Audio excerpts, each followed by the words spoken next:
நம்ம ஆட்சிக்கு வந்த அடுத்த நிமிஷம் என்ன செய்ய போறேன்னு சொல்றேன்.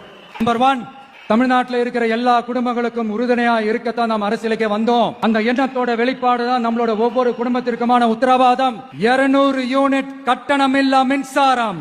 நம்பர் 2, என்னோட பாட்டி, அம்மா, அக்கா, தங்கச்சிங்க எல்லாரும் தமிழ்நாட்டில் எல்லா இடத்துக்கும் அனைத்து அரசு பேருந்துகளிலும் கட்டணம் இல்லாமலே போகலாம். நம்பர் 3, சட்டம் ஒழுங்க சரியா ரொம்ப ஸ்ட்ரிக்டா நிலைநாட்டியே தீர்வோம்.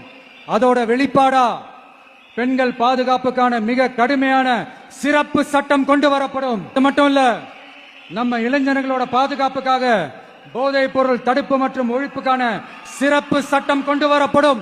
இதெல்லாம் செய்வோம். இதோட நாம சொன்னதெல்லாம் கொஞ்சம் கொஞ்சமா நம்ம ஆட்சிக்கு வந்ததுக்கு அப்புறம் செஞ்சு காட்டுவோம். சொல்லாததையும் செய்வோம், அது வேற விஷயம். ஆனா இப்போ நம்மளால செய்யறத செய்ய முடிஞ்சதை மட்டும் இப்போதைக்கு நான் சொல்லியிருக்கிறேன்.